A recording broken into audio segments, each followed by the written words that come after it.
ओम शांति। आज प्यारे बाप दादा की 10 मार्च 1986 की अव्यक्त वाणी है। वाणी का टाइटल है बेफिक्र बादशाह बनने की युक्ति।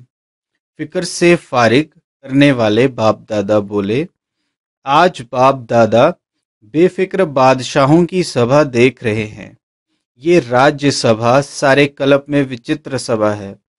बादशाह तो बहुत हुए हैं, लेकिन बेफिक्र बादशाह, ये विचित्र सभा इस संगम युग पर ही होती है। ये बेफिक्र बादशाहों की सभा सतयुग की राज्य सभा से भी श्रेष्ठ है, क्योंकि वहां तो फिक्र और फख्र दोनों के अंतर का ज्ञान इमर्ज नहीं रहता है। फिक्र शब्द का मालूम नहीं होता, लेकिन अभी जबकि सारी दुनिया कोई ना कोई फिक्र में है, सवेरे से उठते अपना परिवार का, कार्य व्यवहार का, मित्र संबंधियों का कोई ना कोई फिक्र होगा। लेकिन आप सभी अमृत वेले से बेफिक्र बादशाह बन दिन आरंभ करते और बेफिक्र बादशाह बन हर कार्य करते।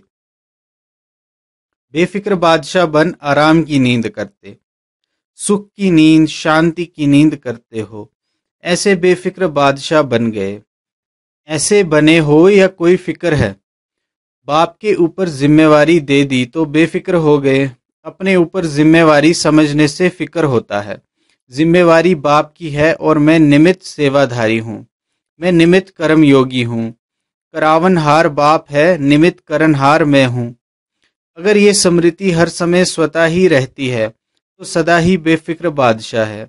अगर गलती से भी किसी भी व्यर्थ भाव का अपने ऊपर बोझ उठा लेते हो तो ताज के बजाय फिक्र के अनेक टोकरे सिर पर आ जाते हैं। नहीं तो सदा लाइट के ताजधारी बेफिक्र बादशाह हो। बस बाप और मैं, तीसरा ना कोई। ये अनुभूति सहज बेफिक्र बादशाह बना देती है। तो ताजधारी हो या टोकरेधारी हो, टोकरा उठाना और ताज पहनना कितना फर्क हो गया। एक ताजधारी सामने खड़ा करो और एक बोझ वाला, टोकरे वाला खड़ा करो तो क्या पसंद आएगा, ताज या टोकरा? अनेक जन्मों के अनेक बोझ के टोकरे तो बाप आकर उतारकर हल्का बना देता। तो बेफिक्र बादशाह अर्थात सदा डबल लाइट रहने वाले जब तक बादशाह नहीं बने हैं तब तक ये कर्मेंद्रियां भी आपके वश में नहीं रह सकती हैं।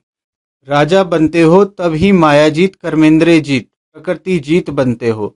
तो राज्यसभा में बैठे हो ना। अच्छा, आज यूरोप का टर्न है। यूरोप ने अच्छा विस्तार किया है। यूरोप ने अपने पड़ोस के देशों के कल्याण का प्लान अच्छा बनाया है। जैसे बाप सदा कल्याणकारी है, वैसे बच्चे भी बाप समान कल्याण की भावना रखने वाले हैं। अभी किसी को भी देखेंगे तो रहम आता है ना कि ये भी बाप के बन जाएं। देखो, बाप दादा स्थापना के समय से लेकर विदेश के सभी बच्चों को किसी न किसी रूप से याद करते रहते हैं और बाप दादा की याद से समय आने पर चारों ओर के बच्चे पहुंच गए हैं। लेकिन बाप दादा ने आवाहन बहुत समय से किया है। आवाहन के कारण आप लोग भी चुंबक की तरह आकर्षित हो पहुंच गए हो। ऐसे लगता है ना कि ना मालूम कैसे हम बाप के बन गए। ये तो अच्छा लगता ही है, लेकिन क्या हो गया, कैसे हो गया? ये कभी बैठकर सोचो, कहाँ से कहाँ आकर पहुंच गए हो। तो सोचने से विचित्र भी लगता है ना। ड्रामा में नूंदी हुई थी। ड्रामा की नूंद ने सभी को कोने कोने से निकालकर एक परिवार में पहुंचा दिया। अभी यही परिवार अपना लगने के कारण अति प्यारा लगता है। बाप प्यारे ते प्यारा है तो आप सभी भी प्यारे बन गए हो। आप भी कम नहीं हो। आप सभी भी बाप दादा के संग के रंग में अति प्यारे बन गए हो। किसी को भी देखो तो हर एक एक दो से प्यारा लगता है। हर एक के चेहरे पर रूहानियत का प्रभाव दिखाई देता है। फॉरेनर्स को मेकअप करना अच्छा लगता है, तो ये फरिश्तेपन का मेकअप करने का स्थान है। ये मेकअप ऐसा है जो फरिश्ता बन जाते हैं। जैसे मेकअप के बाद कोई कैसा भी हो लेकिन बदल जाता है ना, मेकअप से बहुत सुंदर लगता है। तो यहाँ भी सभी चमकते हुए फरिश्ते लगते हो, क्योंकि रूहानी मेकअप कर लिया है।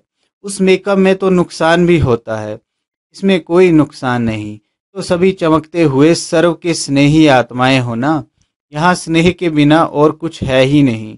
उठो तो भी स्नेह से गुड मॉर्निंग करते, खाते हो तो भी स्नेह से ब्रह्मा भोजन खाते हो, चलते हो तो भी स्नेह से बाप के साथ, हाथ में हाथ मिलाकर चलते हो। फॉरेनर्स को हाथ में हाथ मिलाकर चलना अच्छा लगता है ना, तो बाप दादा भी कहते हैं कि सदा बाप को हाथ में हाथ दे फिर चलो, अकेले नहीं चलो।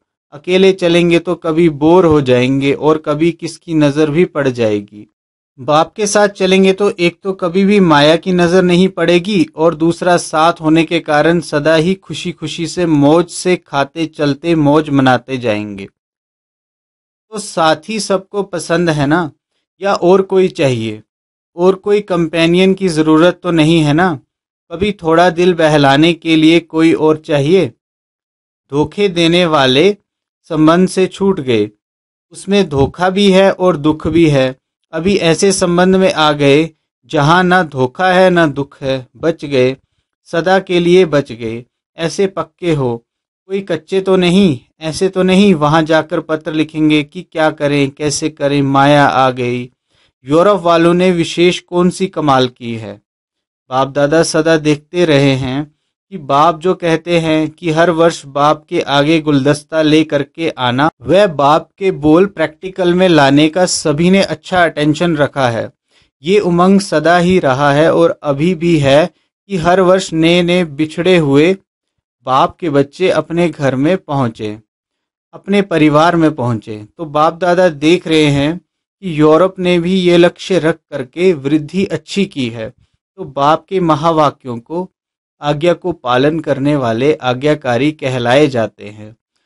और जो आज्ञाकारी बच्चे होते हैं उन पर विशेष बाप की आशीर्वाद सदा ही रहती है। आज्ञाकारी बच्चे स्वतः ही आशीर्वाद के पात्र आत्माएं होते हैं।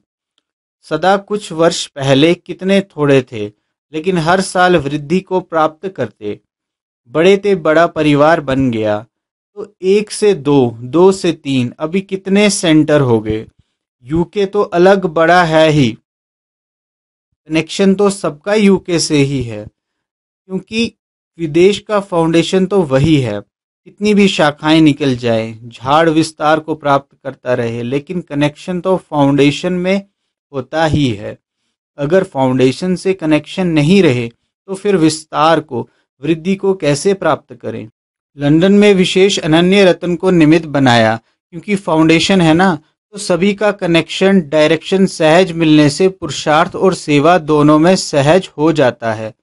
बाप दादा तो है ही, बाप दादा के बिना तो 1 सेकंड भी नहीं चल सकते हो, ऐसा कंबाइंड है।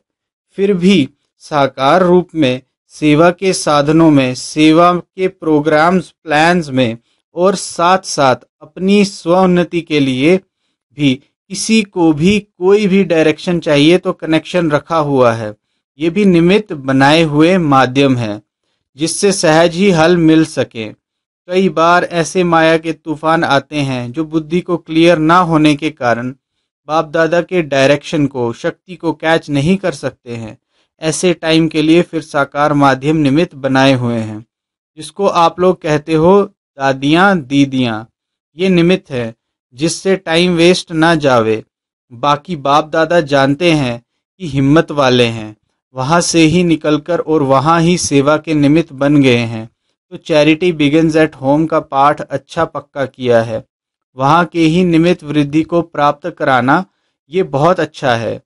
कल्याण की भावना से आगे बढ़ रहे हो तो जहाँ दृढ़ संकल्प है वहाँ सफलता है ही।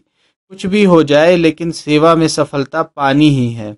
इस श्रेष्ठ संकल्प ने आज प्रत्यक्ष फल दिया है। अभी अपने श्रेष्ठ परिवार को देख विशेष खुशी होती है और विशेष पांडव ही टीचर हैं। शक्तियाँ सदा मददगार तो हैं ही, पांडवों से सदा सेवा की विशेष वृद्धि का प्रत्यक्ष फल मिलता है। और सेवा से भी ज़्यादा सेवा केंद्र की रिमझिम, सेवा केंद्र की रौनक शक्तियों से होती है। शक्तियों का अपना पाठ है, पांडवों का अपना पाठ है, इसलिए दोनों आवश्यक हैं। जिस सेंटर पर शक्तियाँ नहीं होती या पांडव नहीं हैं तो पावरफुल नहीं होते, इसलिए दोनों ही ज़रूरी हैं। अभी आप लोग जगे हो तो 1-2 से सहज ही अनेक जगते जाएंगे। मेहनत और टाइम तो लगा, लेकिन अभी अच्छी वृद्धि को पा रहे हो। दृढ़ संकल्प कभी सफल ना हो, ये हो नहीं सकता। ये प्रैक्टिकल प्रूफ देख रहे हैं। अगर थोड़ा भी दिल शिकस्त हो जाते कि यहाँ तो होना ही नहीं है, तो अपना थोड़ा सा कमजोर संकल्प सेवा में भी फर्क ले आता है। दृढ़ता का पानी फल जल्दी निकालता है, दृढ़ता ही सफलता लाती है। ओम शांति।